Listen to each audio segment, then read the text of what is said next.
Hey guys, how's it going? Today's video is a collaboration between a bunch of different content creators. I've been really excited to share this video with you because I've been reflecting on this past year's garden, thinking about the things that did really well, things that didn't do so hot, and I just thought it would be interesting to ask a bunch of different gardeners, what was your most impressive plant of 2020? And it can be anything, a tree, a shrub, a flower, a vegetable, just whatever sticks out as being a stellar performer. And most of us that shared in this video, we all live in different states, even different countries. We all have our own set of garden issues that we're dealing with. So I think it's really fun that we can learn from each other and connect in this way. And we always love to talk about plants that do really well in our gardens. And for all the gardeners you're about to watch, we will put their location and growing zone on the screen. And then down below this video in the description, we will put links to all their socials. So Instagram and YouTube, what have you, in case you want to go check them out and give them a follow. So let's just get into it. And when they're all done sharing, I'll come back and share what impressed me the most in my garden from this past year. Hope you guys enjoy. Hey everybody, I'm Jack Barnwell with Jack Barnwell Design, Barnwell Landscape and Garden up on Mackinac Island, Michigan, and C3 Gardens down here in sunny Southwest Florida.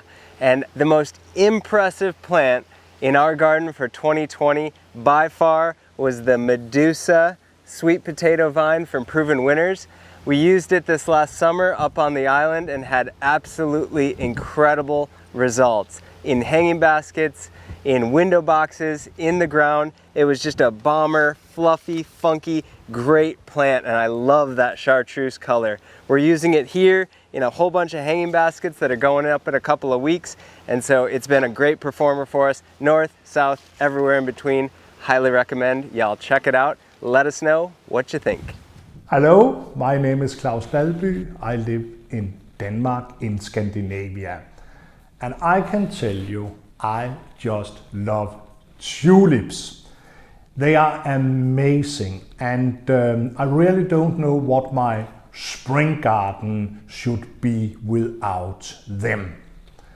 I grow them in pots, I grow them in borders, and I love to work with their colors. I'm making so many different color schemes, and I also like to grow them with companion plants, for example forget-me-nots and also Viola cornutas. It's really a passion for me. Also this year we have planted thousands of bulbs, and I'm looking so much forward to spring. Hi there, I'm Erin from the Impatient Gardener, and the flower that was an absolute standout in my garden this year was a dahlia called Penhill Watermelon. The very first flower I got off it was about 10 inches across, so it's a true dinner plate dahlia. But what was even better is the color of it, which is these amazing sunset tones. Starts with sort of a golden yellow or even apricot in the center and fades out to a dark pink at the edges, all in these sort of twisted petals that have a little bit of striation into them. So the actual flower itself is gorgeous, as well as being impressive because of its size.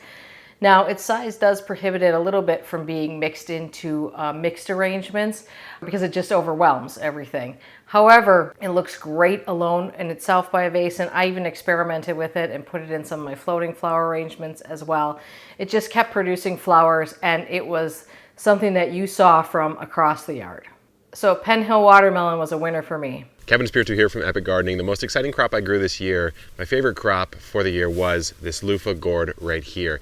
Now, the vine has died back. This is actually the last one on the plant that's waiting to become ready to peel it and get this, which is the interior fiber or a loofah sponge that you might use in the bath or the kitchen. So peeling it, quite an experience. Growing it, quite an experience. I highly recommend it to any of you adventurous gardeners out there. Hi, I'm Kaleb Wyse from Wyse Guide, and here in Iowa, I need to find plants that can stand anything. For me, that has been Summer Beauty Allium. I love these Allium. They have gorgeous, beautiful purple blooms in late summer. They're full and the pollinators go crazy. Butterflies and everything else just crowd around them.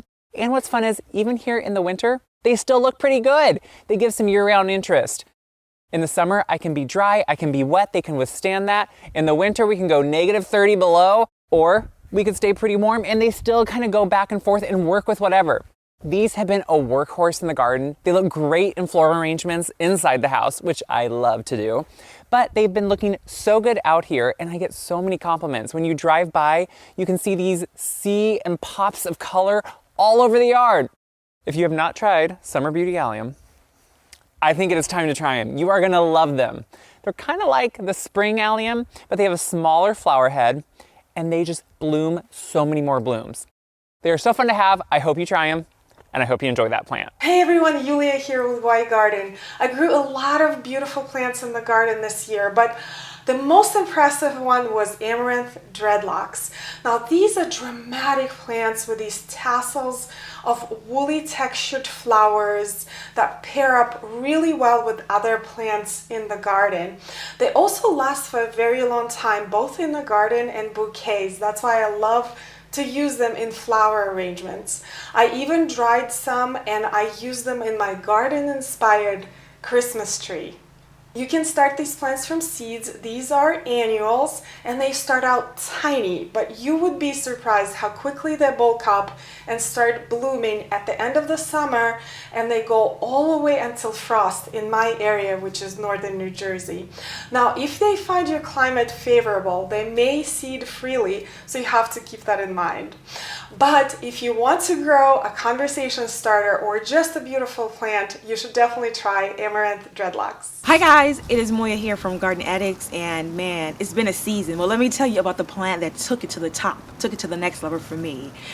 When you talk about height, when you talk about texture, when you talk about color, okay, when you talk about movement in the garden, none other than the angel face blue angelonia from Pool of Winters. I mean, it's gorgeous. It is drop dead gorgeous. Pest and disease resistant, deer resistant, okay, drought tolerant. I mean, should I continue? This plant complemented everything else I had in the garden. It was perfect with my hibiscuses, my potato vine, my Bordeaux. It was just perfect. It just fit as if it belonged there. It is a must-have in the garden, and I will be using this again wherever I can in the garden, in white and in pink. This plant is a must-have plant. Trust me on this. You need to try this plant. Hey Laura, here is my 2020 showstopper and maybe best performer. Not just for 2020, probably every year. It's an oldie but goodie, a Chinese snowball viburnum, Viburnum macrocephalum. I've got it pruned here in my Zone 7 garden into a small tree. In the south, it can get anywhere from, 12 to 20 feet tall. It is hardy down to Zone 5.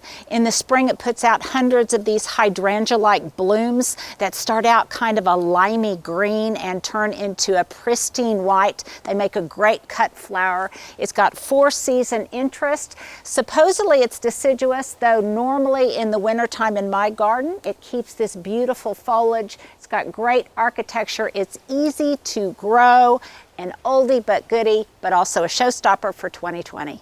Hey friends, it is Jenny from Gardening with Creekside, and the plant that performed exceptionally well for me this past summer was the Rockin Salvia series from Proven Winners. These plants did amazingly well in our North Carolina Zone 7B climate. It handled our heat and humidity like an absolute champ. We used Rockin Fuchsia in the landscape, and it performed magnificently well. The hummingbirds could not stay off this plant. Then we used the Rockin Blue Suede shoes actually in a wheelbarrow planter here at the nursery, and it was positively exquisite. Again, the hummingbirds and the pollinators were all over it the entire season long. And then of course, you cannot forget the classic Rockin Deep Purple Salvia. Again, this just brings height and texture to the garden, whether you put it in a container as the thriller or the landscape to bring you height. This plant was just a rock star performer. Hi everyone, my name is Laura and I'm a gardener in New Jersey Zone 7A. I'm on Instagram and have a YouTube channel called How's It Growing? Thinking about my most impressive plant of the season, I immediately want to say Dahlia. It was the first year I'd grown them in a large group and I was so impressed. However, I'd like to highlight something a little different. something very easy to grow that completely took me by surprise, and that's the hyacinth bean vine. In late spring, I direct sowed just 2 seeds at our arbor. I walked away giving no further care, and the next thing I knew, our arbor was completely covered in beautiful foliage and gorgeous ruffled purpley magenta blooms. The blooms then turned into the most cool-looking iridescent purple seed pods I'd ever seen. What a beautiful welcome into our garden. And they also can look fantastic draping in a floral arrangement and keep growing all season up until frost. I've harvested the seeds and I have some packed in envelopes ready to share with family and friends this season, and it's definitely a repeat for me. Super low maintenance and rewarding annual vine, and if you aren't familiar with them and have a spot that you'd love to cover with beautiful blooms and seed pods all season, this is definitely one to try. Hi everyone, it's Danielle with Northlawn Flower Farm, and the flower that brought me the most joy this year is Larkspur. I've been growing Larkspur on our farm for many years, and I'm always blown away when it comes into bloom. It has tall, glorious spikes of blue flowers that the birds, bees, and butterflies love. Larkspur is a wonderful cut flower that can be used in late spring wedding bouquets, large statement pieces, or simple garden arrangements. Larkspur also makes a wonderful dried flower that you can use in craft projects or on a dried flower Christmas tree. The variety I grow is called Imperial Blue Larkspur, and here in Zone 6B, I direct seed it in the fall, 6 to 8 weeks before our first frost. It overwinters as a baby plant, and then in the spring, puts on a stunning show. You know, I'll never forget the day 5 years ago when a hummingbird visited our row of Larkspur and let me take her picture many times. Since my late grandmother has a botany scholarship called the Hummingbird Award in her honor, I felt as if she had flown down to my farm to tell me she was still with me on my flower farming journey. Thankfully, I had the beautiful blue larkspur for her to enjoy. Hi everyone, I'm CaliKim. Well, it's wintertime here in Southern California and we're anxiously awaiting the winter garden to fill in and definitely missing the fullness of the summer garden and the warmth of those long summer days. One of the most impressive plants in my summer garden was the sunflowers.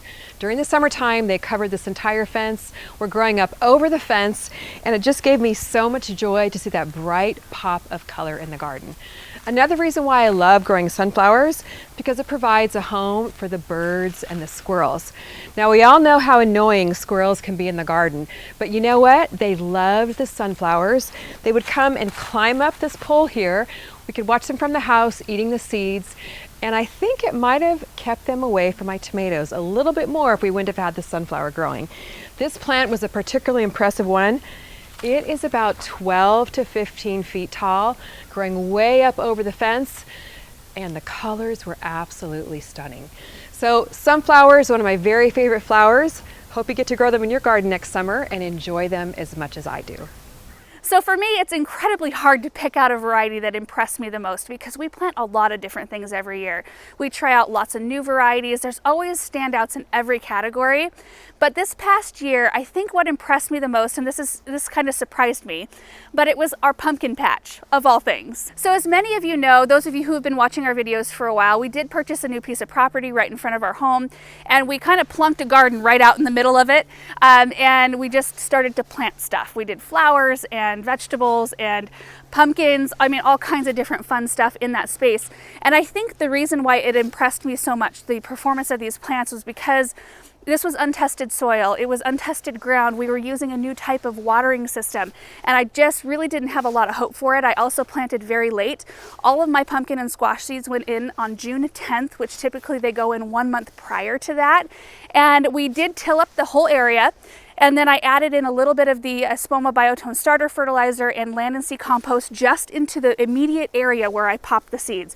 That is all the soil got from me, and then they weren't fertilized at all throughout the season after that. So the space I planted my vine crops was about 40 feet by 60 feet. I planted 60 hills total, 12 of melons and 48 squash and pumpkins, and we yielded over 400 pumpkins and squash from that space. Never ever in my wildest dreams would I have imagined we would have grown grown that much in that size of area in a spot that was untested completely. There are two standout varieties from our pumpkin and squash area that I did want to talk about. The first variety is called Kojiju, and I'm not even sure I'm pronouncing that right. I got the seeds from Baker Creek years ago, maybe 8+ years ago.